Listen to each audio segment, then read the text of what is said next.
Hello বন্ধুরা, দিদির রান্নাঘর ব্লগ চ্যানেলের পক্ষ থেকে আরও একটা নতুন ব্লগে সবাইকে স্বাগত। সরস্বতী পূজার ব্লগ। অনেকেরই মনে হতে পারে সরস্বতী পূজা চলে গেছে কবে, আর আজকে নিয়ে এসেছে বাসি ব্লগ। আসলে এরকম না, আমার মেয়ের মাধ্যমিক পরীক্ষা ছিল সরস্বতী পূজার দুদিন পরেই, তো সেই জন্য আমি আর এই ভিডিওগুলো এডিটিং করতে পারিনি। মেয়েকে নিয়ে ব্যস্ত ছিলাম, তাই এখন তো পরীক্ষা টরীক্ষা শেষ, ফ্রি, তাই আজকে সরস্বতী পূজার ব্লগটা তোমাদের সাথে শেয়ার করছি। তো সরস্বতী পূজা উপলক্ষে প্রথমে বাজার করতে গেলাম।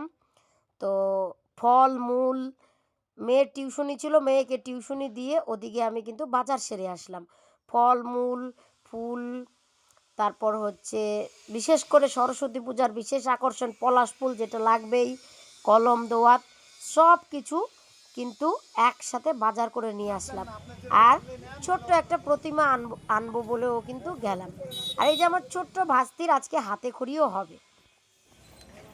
তো এই যে দেখো, একই দোকান থেকে নিলাম ফল মূল ফুল, আর এই দশকর্মা ভাণ্ডারের দোকান থেকে নিলাম দশকর্মা জিনিসগুলো, যেগুলো সরস্বতী পূজায় লাগে, ঘর থেকে শুরু করে ডাব পর্যন্ত। এমনকি সরস্বতী মায়ের জন্য একটা ছোট্ট দেখে মালাও নিলাম। এবার ঠিক করে ফেললাম যে বাড়িতেই পুজো করব। মোটামুটি প্রতিবার ক্লাবের পুজো হয় আমাদের বাড়ির সামনেই বটতলায়, সেইখানেই পুজো করি, কিন্তু এবার বাড়িতেই পুজো করব বলে বাজার করতে আসলাম। এবার মোটামুটি ফুল দশকর্মা জিনিস নেওয়া হয়ে গেল, ফলমূল। এখন চলে আসলাম মায়ের। তাহলে আমাকে পলাশ ফুল দাও। ছোট্ট ছোট্ট প্রতিমাগুলো কত ভালো লাগছে, তাই না? আমারও কিন্তু পছন্দ হয়ে গেছে ওই যে গোলাপি চূড়ার ঠাকুরটা। এই যে দেখো, এইটা হলো অন্য একটা দাদা নিয়েছে। আর আমি হচ্ছে ওই যে পাশে সামনে দেখতে পাচ্ছ 1 2 3 4 5 নম্বর কোনায় যে ঠাকুরের মডেলটা, ঠিক তেমনই একটা প্রতিমা কিন্তু আমি নিয়ে আসলাম, মায়ের মূর্তি। ব্যাস, আজ হলো সরস্বতী পূজার দিন। সকাল সকাল ঘুম থেকে উঠে এই যে দেখো মটকিলা পাতা, এগুলোকে আমরা বলি মটকিলা পাতা, নিম পাতা, আর নিলাম কাঁচা হলুদ। সব কিছু ভালো করে একদম পরিষ্কার করে ধুয়ে এখন আমি হলুদ বাটতে বসে গেছি। হলুদ, নিম পাতা, মটকিল পাতা, এগুলো সব বেটে আমাদের সরস্বতী পূজায় কিন্তু স্নান করতে হয়। সরস্বতী পূজাকে আমরা শ্রী পঞ্চমী বলি। আজ থেকে শ্রী সৌন্দর্য বৃদ্ধি পায় সকলের। এই সরস্বতী পূজার আগে যে শীতের আবহাওয়া, শীতের মরশুম থাকে, কারো পা ফাটা, কারো ঠোঁট ফাটা, ত্বকের শুষ্কতা ইত্যাদি দেখা যায়, তাই না? তো এই আজকে শ্রী পঞ্চমীর দিন এদিকে দেখো গরম জল বসিয়ে দিয়েছি, ফুটন্ত গরম জল করবো। আর হচ্ছে এই যে দেখো সব আমার বাটাও হয়ে গেল, হলুদ, মটকিল পাতা, নিম পাতা। এবার এর মধ্যে কিছু একটুখানি সর্ষের তেল দিয়ে দিলাম। ব্যাস, তোমরা চাইলে জ্যাক অলিভ অয়েল, বডি অয়েলটাও দিয়ে মাখতে পারো। তো যেহেতু পুজোর জন্য স্নান সেরে কিন্তু আর গায়ে তেল মাখা যাবে না, তাই পাতাতে এইভাবে দিয়ে নিলাম তেল। আমার তো হয়ে গেল নিম পাতা বাটা, ভাই বউ বেটে নিচ্ছে। স্নান সেরে একদম চলে আসলাম ঠাকুরের ভোগ রান্না করতে। এদিকে দেখো 2 রকমের ডাল নিয়েছি, মুগের ডালটা ভেজে নিয়েছি, মটর ডালটা ধুয়ে নিয়েছি। একবারে ফোড়ন দিয়ে বসিয়ে দিচ্ছি খিচুড়ি। মায়ের ভোগে দানার ভোগ দিতেই হয়, যে কোনো পুজোয় দানার ভোগটা আমার দেওয়ার খুবই ইচ্ছা থাকে। তো ওই জন্য কিন্তু আমি এদিকে খিচুড়ি বসিয়ে দিচ্ছি। এদিকে আতপ চাল দিয়েই আজকে খিচুড়িটা হবে, মায়ের ভোগটা।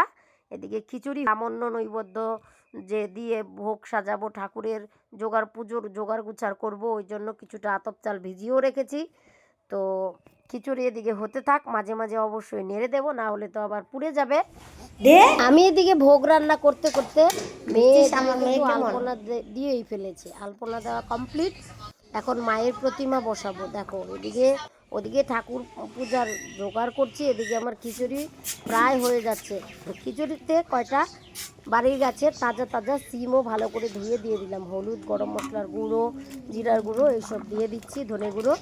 বেশ ভালো করে একটু নেড়ে চেড়ে ঘেঁটে নিলেই কিন্তু খিচুড়ি আমার হয়ে যাবে। ভোগের খিচুড়ি রান্না আমার একদম কমপ্লিট। এদিকে আমার মেয়ে এদিকে আলপনাও দিয়ে রেডি করে রেখেছিল, আমি এখন পূজার জোগাড় করে নিচ্ছি। এই যে এখন ঘট বসাবো, ওই জন্য 5টা সিঁদুর ফোঁটা দিয়ে দিচ্ছি। ফুল, ধান দ্রব্য, উলু জোগাড় দিয়ে ঘরটা আগে বসিয়ে দিব। ঘটে 5টা সিঁদুর ফোঁটা দিয়ে একটা ডাব কিনে এনেছিলাম, ডাবটা দিয়ে দিলাম। আর একটা ছোট্ট গামছা, যত যত নিয়ম আছে সম্পূর্ণটাই করার চেষ্টা করছি। আর এখন আমি হচ্ছে ফলমূলগুলো কেটে নেব। ফলমূল কেটে ফাইনালি পুরোহিত মশাই চলে এসেছে, আসন পেতে দিয়েছি। পুরোহিত মশাই এদিকে পুজো করছে, আমরা এদিকে মন ভক্তি ভরে মায়ের পুজো মন দিয়ে করছি। সরস্বতী পুজোর জোগাড়ে আমি এখানে 5 রকমের গোটা ফল দিয়েছি, আর পছন্দ মতো সাধ্য মতো যে কোনো ফল কিন্তু দেওয়া যাবে মায়ের ভোগে। আর কিছু সন্দেশও ভোগে দিয়েছি। ওই যে ওদিকে সেদ্ধ চালের ভুজি দিয়েছি, সবজি আর একটা কাঁচা টাকা দিয়ে, আর একটা গামলায় দিয়েছি আমন্য নৈবেদ্য বলতে 5 টুকরো কলা, আর 5 ভাগে হচ্ছে আতপ চাল, আর 5 ভাগে মিষ্টি, মানে মিষ্টি বলতে বাতাসা বা চিনি আর দুধ। আর ওদিকে একটা গামলায় দিয়েছি মায়ের নামে নিবেদন করার জন্য ভোগের খিচুড়ি। অনেকের আবার মনে হতে পারে যে মায়ের ভোগে কী কী দিয়েছে আবার ভিডিও করে বলছে, আসলে এরকম না। যেন তোমরাও যখন মায়ের পূজা করবে পূজা করবে, যেমন আমি এবার নতুন পূজা করছিলাম, তো শুনে নিলাম তো এই কিভাবে মানে সরস্বতী পূজায় কী কী বিশেষ কিছু লাগে বা কী কী দিয়ে পুজো করতে পারবে তোমরা, সেই জন্যই আর কি ভিডিওতে করে রাখা বা ভিডিও করে বলা, এই হচ্ছে ব্যাপার। তো আর একবার বলে দিই, 5 রকমের ফল, তার সাথে ভোগের ফলে যা যা ইচ্ছা দিতে পারো। আর ফুল লাগবে, এখানে ফুলের কোনো নির্দিষ্ট নাই সরস্বতী পূজায়, মানে 5 রকম বা 10 রকম এরকম নির্দিষ্ট নাই, তবে পলাশ ফুল দিতেই হবে। আর লাগবে কালী দোয়াত, কলমের কালী দোয়াত, ওগুলো সব দশকর্মা ভান্ডার থেকে পেয়ে যাবে। দোয়াতটা বাড়িতে বানিয়ে নেবে। দোয়াত বানাতে হয় হচ্ছে দোয়াতের যে মানে যেই কৌটায় দোয়াত বানাবে সেখানে দিতে হবে একটুখানি দুধ, আর দিতে হবে ওই পুরোহিত মশাই ওখান থেকে তিল জব যা যা লাগে দিয়ে দেবে। আর ওখানে বেতের কলম যেটা কিনে আনবে সেটা কলমের নিপের মতন বানিয়ে নেবে, তারপর ওখানে বসিয়ে দেবে। নিপের মতো বলতে ওই বেতের যে কলমের টুকরোটা ওটার মাথাটা একটু চোকা করে ব্যাস ওই দোয়াতের ইসে বসিয়ে দেবে। আমি এখানে দোয়াত হিসাবে যে ছোট্ট আমার কাঁসার ঘুটিটাতেই দোয়াত হিসেবে ব্যবহার করেছি, তোমরা কৌটোও দিতে পারো। আর লাগবে হচ্ছে পলাশ ফল, লাগবে হচ্ছে পান সুপুরি, 3টা পান, 3টা গোটা সুপুরি, আর হচ্ছে কলা। তো দেখো এবার পুরোহিত মশাই পুজো করছে, সবাই চলো পুজোয় মন দিই। আরেকটা জিনিস বলতে ভুলেই গেছি, যজ্ঞ করার জন্য একটা লাগবে মানভোগ কলা, মানে মানকি কলা, আর একটা পান, আর নিতে হবে আম খড়ি, আর একটুখানি চন্দন খড়িও লাগবে আর কি, আর 5টা পান। এবার চলো ওম নমঃ শিবায় মঙ্গে সুগন্ধ, ওম নমঃ শিবায় মঙ্গে পুষ্পম, ওম নমঃ শিবায় ওম এষু ধূপ, ওম নমঃ শিবায় মঙ্গে দীপ, ওম নমঃ শিবায় মঙ্গে নৈবেদ্যম, ওম নমঃ শিবায় ওম পার্থকম, ওম নমঃ শিবায় ओम एकदंत महाकाय मुद्रविदानं विष्णुनाथकार्यं ब्रह्ममंडल अमृषण विशेष गणेश सिंधु मानु संकर देवतापतिवं भजान पद्यावयं ओरं गुरुचि सूर्याय ओम मेषगंध ओम श्री सूर्याय नमः पुष्पम ओम श्री सूर्याय ओम मेष धूप ओम श्री सूर्याय नमः दीप ओम श्री सूर्याय नमः नैवेद्यम ओम श्री सूर्याय नमः पार्थकम ओम श्री सूर्याय ओम जातु समशंकाशन अष्टभ्यं महाभूतिनताय क्षरपापग्नप्रणोतस्मि द्वापरम् ओम देव सभाष मित्रमंडल वर्धवर्ति नारायण षडुषेश निविष्टगुर्वाण गणकुंडलवाण की ज्ञानी नन्ना गोत्र शब्दचक्र ध्यान पुष्पम ओम नारायण विष्णवे नमः ओम ऐशवंत ओम नारायण विष्णवे नमः ओम एत पुष्पम ओम नारायण विष्णवे नमः फलद्रप ओम नारायण विष्णवे नमः फलद्रप खंडप ओम नारायण विष्णवे नमः ओम एत फलद्रप ओम नारायण विष्णवे नमः ऐश रूप ओम नारायण विष्णवे नमः ऐश दीप ओम नारायण ओम ब्रह्मण्ड देवाय गो ब्रह्मण्ड हिंसाय जगत जिताय कृष्णाय गोविंदाय नमो नमो भगवताय हरे परमात्मने पुरंत क्लेश नाशाय गोविंदाय नमो नमो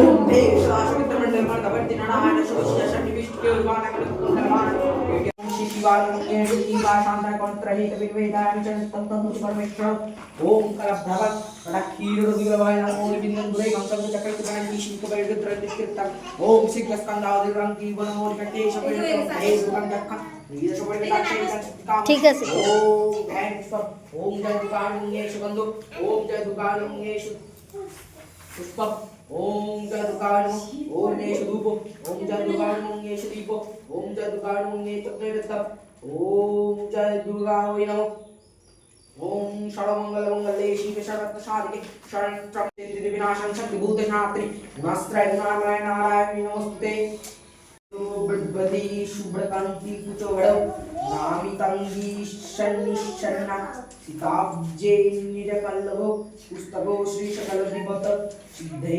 पारिवागदेवतन ओम धैर्य पुष्पम ओम शंखशस्त्रै नमो ये सुगंधो ओम शंखशस्त्रै नमो ओम ये पुष्पम ओम शंखशस्त्रै नमो ओम एष धूपो ओम शंखशस्त्रै नमो ओम एष दीपो ओम शंखशस्त्रै नमो ये तन्नैवेद्यम् ओम शंखशस्त्रै नमो एष पुस्तकीय द्रव्यो ओम शंखशस्त्रै ओम यथानुदेवो भगवानो ब्रह्मा लोकपितामहो तां परित्यज्य संस्थिते तथा भवो वरप्रदा वेदा पुराणो शस्त्राणि नृत्यगीतो दिकं च जत् एषो पुष्पाञ्जलि नमो शां सशक्तये नमो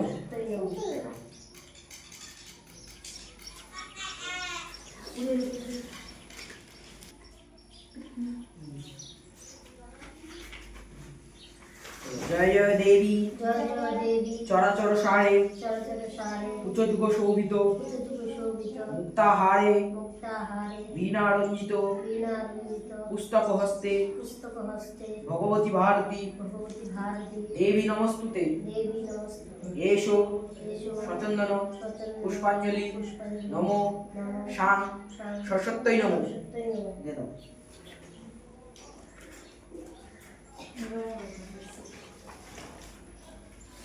भद्रकाल्यै नमो नित्यं सरस्वत्यै नमो नमः वेद वेदान्त वेदांगो विद्यास्थानेभ्यो एव च एषो सचन्दन पुष्प बिल्लो पत्राञ्जलि नमो सरस्वत्यै नमो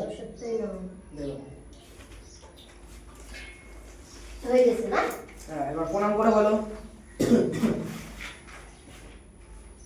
নমো সরস্বতী মহাভাগে বিদ্যে কমললোচনে বিশ্বরূপে বিশালাক্ষী বিদ্যা দেহি নমস্তে নমো ব্রহ্মণ্য দেবায়।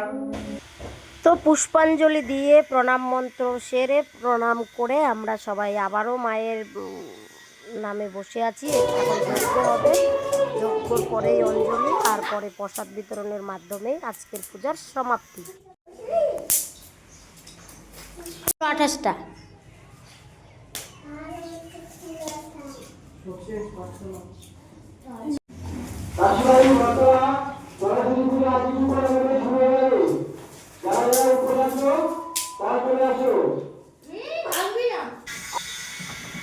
এখন যজ্ঞ শুরু হলো, দেখতেই পাচ্ছ ভক্তি ভরে আমরা যজ্ঞ দেখছি। পুরোহিত মশাই যজ্ঞতে আহুতি দিচ্ছে। 28টা বেলপাতা, তারপর হচ্ছে পান সুপুরি মালভোগ কলা, মানে মানকি কলা আর কি। যজ্ঞ শেষ হলেই কিন্তু আমার যে ছোট্ট ভাস্তি, আমার কাকাতো ভাইয়ের মেয়ে, তার আজকে হাতে খড়ি দেব। তো সেই জন্য কিন্তু লাগছে হচ্ছে নতুন একটা স্লেট আর হচ্ছে পেন্সিল। ভাস্তি একদম স্নান সেরে শুদ্ধ পবিত্র জামা পরে ব্যাস চলে এসেছে উৎসাহের সাথে হাতে খড়ি দিবে বলে। সুষ্ঠুভাবেই কিন্তু যজ্ঞ হয়ে গেছে। এখন হচ্ছে অঞ্জলি নেওয়ার পালা আর হাতে খড়ির পালা, ভাস্তির হাতে খড়ির পালা। এখন এই যে মায়ের আরতি হচ্ছে, এবার হচ্ছে হাতে খড়ির পালা। এই যে আমার ভাস্তি দেখো স্লেট আর চক নিয়ে এসেছে, কতটা উৎসাহ দেখো লেখা শেখার জন্য আমার ভাস্তির। 2 বছর 3 মাস বয়সেই আমার ভাস্তিকে হাতে খড়ি দিয়েই দিলাম। তো ভাস্তি তো দারুণ উৎসাহের সাথে দেখো হাতে খড়ির যা নিয়ম ছিল সম্পূর্ণ নিয়ম কানুন করেছে। এবার ভক্তি ভরে প্রণাম করে আশীর্বাদ নিয়েছে। তোমরাও আমার এই ছোট্ট ভাস্তিকে আশীর্বাদ করে যেন বড় হয়ে মানুষের মতো মানুষ হতে পারে, অনেক দূর লেখাপড়া হয়ে গেল পারে, ভালো থাকে সুস্থ থাকে, মানুষের বিপদে আপদে পাশে দাঁড়াতে পারে।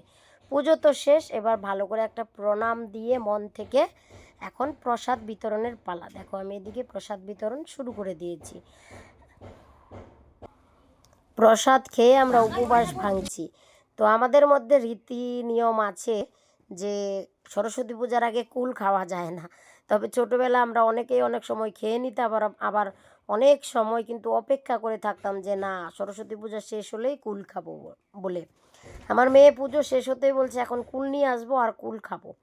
ছোটোবেলায় নুন লবণ মানে শুকনা লঙ্কা আর যেটা নুন আর কি, সেই নুন দিয়ে ভালো করে একদম বেটে একদম মিহি করে কুল খেতাম আমরা সরস্বতী পূজা হয়ে গেলেই। তোমরাও কে কে এইভাবে কুল খাও আর সরস্বতী পূজার আগে কারা কারা কুল খাও না অবশ্যই কমেন্ট করো। সব মিলিয়ে কেমন লাগলো আজকের ব্লগ ভিডিও তোমরা অবশ্যই জানিও। ভালো লাগলে চ্যানেলটাকে সাবস্ক্রাইব করে পাশে থেকে নতুন নতুন ভিডিও পেতে উৎসাহিত করো। দেখো প্রসাদ খেয়ে আমার মেগা বুনু এদিকে নাচ করছে, কত সুন্দর করে শাড়ি পরে সেজেছে।